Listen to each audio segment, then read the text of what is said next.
PUV Modernization Program dapat nasubuot na matapos ngunya na Disyembre sigun ki Presidente Bongbong Marcos. Pag phase out o pagkawara kan mga tradisyonal na jeep sa mga tinampo, igwa daw nin epekto sa kultura asin pagkakabisto kan mga Pilipino.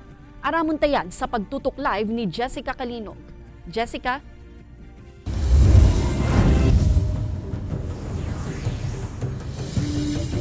Kate, mismong si Presidente Bongbong Marcos na nagsabi na hasta Disyembre 31 na sana talaga ang consolidation kan Public Utility Vehicle o PUV operators sa nasyon nganing di naman maabala pa ang pigtutulod na public o modernized public transport system sa bilog na Pilipinas.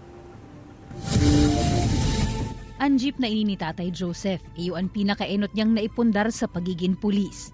Nabakal niya ini taong 1998. Makapanghinaya nga ni daan na makalihis ang 25 taon ang sa iyang primerong lunadan. Posibleng dain na matugutan na magpasada sa otro taon. Ito mas maray magkuta kung masintabo ka. Kung dahil ka magkasintabo dahil man yung 2.7 sa'yo kakan mako ma'am. Banga man ang sentimiento kan mga commuter sa pigtutulod na jeepney modernization. Ang jeep pa bagang mairiribay ma'am, dakula na po di dakula ang nakakasakay, dakula tawong nakakalula tapos sa mga arog po kayan, mga arog sa mong nagtitinda, ang mga itong mga daradara ni Ming arog kanin, niyo, gulayon, yan po mas marahay sa muyat. Namimiss ko ang mga jeep. Iyo iyan an. Ay siyempre tayo ito ang pinagdakulaan. Iyo ito ang pinagdakulaan kong pinagsakyan. Sigun sa anthropologist na si Dr. Nestor Castro, cultural icon ang jeepney na pag nahiling kan sarong tao, madaling mabisto na sa Pilipinas iyan asin nagpapabisto sa mga Pilipino. Kaya importante man na mapreserbar ang pagkakabisto na ini asin dai mapara sa kultura kan Pilipinas. Naiintindihan ko yung pagpapalit at pagmamodernize, pero sana hindi yung e-jeep na sa totoo lang ay minibus na nagpapanggap na isang jeepney. Hindi naman siya jeepney niloloko lang tayo. So sana ang ipapalit talagang andun pa rin ang hugis, itsura ng isang traditional na jeepney. Hasta sa Disyembre 31 na sa naman ang deadline kan consolidation para sa PUV operators.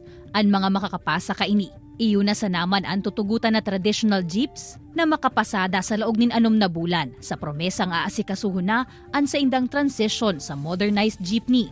Sigun sa Piston Bicol, bako gabos na mga operator, kooperatiba o korporasyon sa rehiyon, kayang makakomple sa modernisasyon. Ang iyan po nga yan magabat kayan, dahil man po sa makibang kong mapautang kayan, kadaklan baga digding mga kooperatiba na mga consolidated na, sa mga loan application nila, hanggang unyan loan application mangila yon. Wala nga ni pwedeng budget, ito ang problema kay Ines.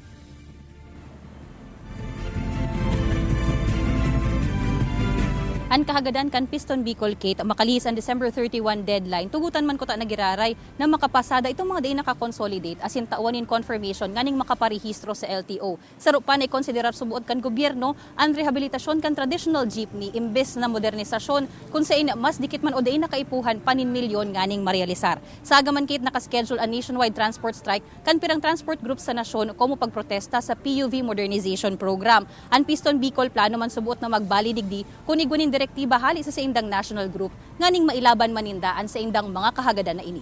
Kate? Alright, Jos Mabalos, Jessica.